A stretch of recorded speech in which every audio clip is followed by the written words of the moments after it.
제가 알기에도 후보님 경제부총리 시절에 청와대의 여러 가지 경제적인 부분에서 부딪힌 적이 많았던 걸로 저는 기억을 하는데. 네, 그렇습니다. 이게 후보님의 의견을 진지하게 받아들이는 분위기가 아니었던 건가요? 제가 부총리 되기 전에 대통령 한 번도 본 적이 없습니다. 그리고 전화 통화한 적도 없고요. 제가 대학 총장하고 있는데 그 대선 기간 중에 그 당시 이제 문재인 후보시죠. 연락이 와서 학교를 오시겠다고 하더라고요. 물론 뭐 학생들을 만나는 명분 달았지만 이제 저를 보러 오시려고 하는 것 같았어요. 제가 오시지 말라 그랬습니다. 저는 학교에 정치인들이 오는 거 원하지 않습니다 하고 오시지 말라 그랬거든요. 그래서 대통령을 한 번도 본 적이 없습니다. 부총리 지명되고 처음 만났을 적에 어떤 보고를 하는 자리였는데 여러 사람이 있는 자리에서 제가 처음 만나니까 처음 뵙겠습니다 하는 게 너무 모양이 이상할 것 같아서 청와대 연락해서 대통령 미리 좀 독대를 좀 해야 되겠다 해서 처음 뵀습니다. 그때 세 가지 말씀을 드렸어요. 그 중에 첫 번째가 경제는 제가 책임지겠습니다 라고 얘기를 했습니다.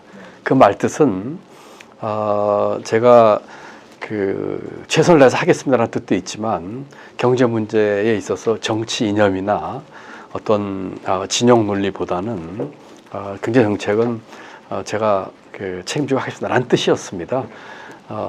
그리고 이제 소득주 성장으로 이제 새 정부의 경제 정책이 도배되어 있는데 이렇게 해서는 안 됩니다. 혁신 성장 얘기하겠습니다.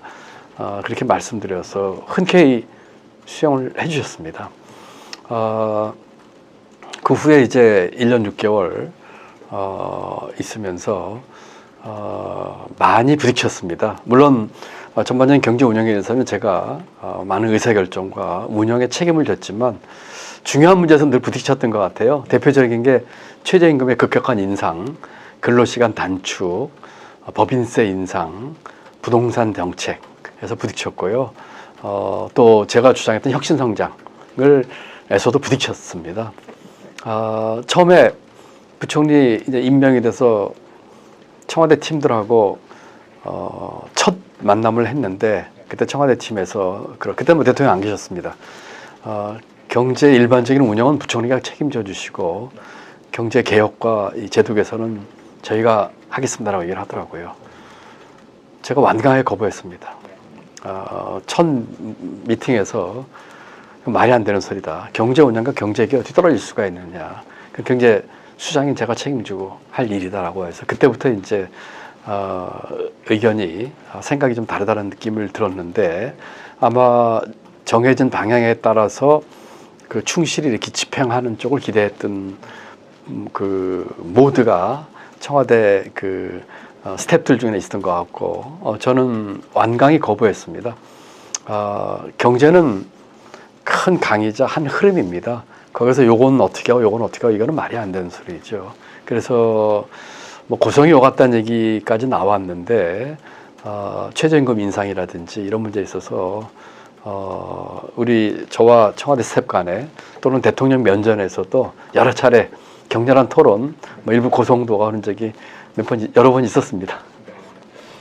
사실 후보님의 의견이 그 인터뷰 중에 15명 15대 1, 20대 1이랑 언쟁을 벌인 적도 있다라는 말씀이 저는 기억이 나더라고요. 그러니까 이런 부분이 문재인 정부의 경제를 결정하는 면에서 후보님의 의견이 진지하게 받아들여지지 않은 것이 아닌가라는 생각이 좀 들더라고요. 좀 어떻습니까?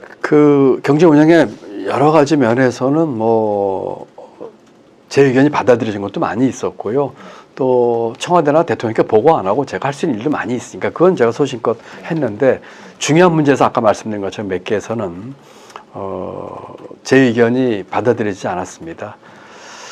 1대 15다 이런 얘기는 사실은 제가 한 게 아니라 제가 재임 중에 언론에서 거의 뭐 이렇게 제목으로 뽑았던 기사이기도 합니다. 언젠가 한번 모 일간지에서 제 커리커처라고 하죠. 이렇게 그림을 그린 적이 있습니다. 그림 내용이 이렇습니다. 다른 언론사라서 죄송한데 제가 이렇게 갑옷 입고 장수 모양으로 이렇게 쫙 앞으로 전진하려고 하는 갑옷을 입고 있는데 제 등 뒤에 칼 하나와 창 하나 꽂혀 있어요. 뒤에서 누가 칼로 찌르고 창으로 찌른 거죠. 하나에는 그리고 이제 깃발이 걸려 있습니다. 하나는 청와대 깃발이었고 하나는 여당 깃발이었습니다. 그러니까 저는 이제 진두지휘에서 경제수장으로 경제 운영과 경제를 책임지고 있는데 제 뒤에 칼과 창이 꽂혀 있는 그 그림이 지금도 기억이 납니다. 아주 쉽게 인터넷 찾을 수 있는 그림이에요. 그래서 특히 가장 안타까웠던 것은 최저임금 급격한 인상을 포함한 소득조 성장에 대한 것입니다. 저는 여러 차례 의견을 개진했고 심지어는 대통령 면전에서도 크게 다툰 적도 있었고 그런데 결과적으로 불과 2년 만에 최저임금 30% 인상을 했고요. 근로시간 단축 굉장히 경직적으로 운영을 했고요. 또 법인세 인상을 아주 짧은 시간 내에 최저 세율을 올렸고 부동산에 있어서도 제가 이번에 이재명 후보가 공약으로 내걸었더라고요.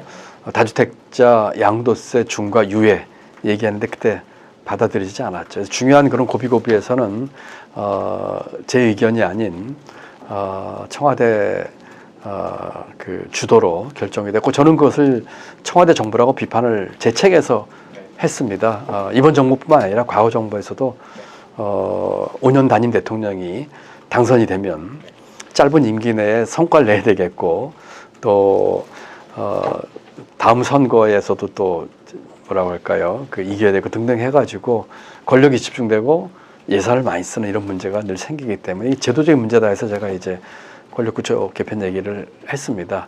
지금 돌이켜보면 부동산 문제 같은 경우에 대통령께서 몇 차례 국민과의 대화에서 사과하셨습니다. 저도 초기 1년 6개월 경제수장으로서 그 당시 경제정책 운영에 대해서 제가 책임이 있다고 분명히 밝혔습니다. 물론 중요한 그런 정책의 의사결정에서 제 의견이 받아들여지진 않았지만 어쨌든 제가 경제수장이었으니까요. 물론 제 재임 초기 1년 6개월 동안 부동산 가격이 폭등하지는 않았어요. 일부 오르긴 했지만 안정적인 데도 있었고 좀 오르기도 했었습니다. 부동산 가격의 폭등은 제가 그만두고 1년 뒤에 이제 폭등이 일어났죠. 그런데 묻고 싶습니다. 대통령도 사과하셨고 저도 제 책임에 대한 얘기를 회피하지 않았는데 그 당시에 최저임금 인상이라든지 등등 이런 문제, 부동산 문제 포함해서 대통령의 눈과 귀를 가렸던 그때 그분들은 지금 왜 아무 소리 없는지 모르겠어요. 어떤 분은 해외 대사 가셨고요. 어떤 분은 국책연구소 원장 가셨고요. 또 어떤 분은 국회의원 떼지 달았습니다. 그분들도 저렇게 대통령께서 여러 차례 사과하고 심지어는 제 의견이 받아들이지 않았음에도 불구하고 제가 책임을 지고 있다는 경제수장이라는 그 위치에 있었기 때문에 저도 책임 있다고 밝혔는데 그분들은 왜 조용히 있는지 모르겠어요. 문제는 이제 앞으로 문제라고 생각을 합니다. 지금 나와 있는 대선 후보들 중에서도 경제정책, 부동산 정책에 대한 공약을 내세우는 걸 보면은 저는 이와 같은 잘못이 다시 되풀이될 가능성이 높다고 하는 그런 기시감, 데자뷰를 봅니다. 지금 어제 이재명 후보는 경제공약 내세웠습니다. 5만 불, 국민소득 5만 불, 5대 강국, 국가주도 성장 얘기를 했어요. 어제 윤석열 후보는 사병 200만 원 월급 봉급, 임대인에 대한 3분의 1로 경감하는 얘기들, 출산한 부모에게 월 100만 원 주겠다고 하는 퍼주기식 공약을 내세웠어요. 아마 두 분 이름 가리고 바꿔서 달아도 오히려 더 어울릴 그런 얘기를 했습니다. 자칭 진보에서 성장, 양적 성장을 얘기를 했고 자칭 보수에서는 지금 퍼주기 얘기를 하고 있습니다. 이런 상황을 보면서 개탄스럽고 그 전에 반복됐던 국정 운영에 있어서의 잘못과 실수가 악순환의 고리를 계속하지 않을까 하는 우려가 돼서 어떻게 대한민국 대선판이 이렇게까지 했는가 하는 걱정을 크게 합니다.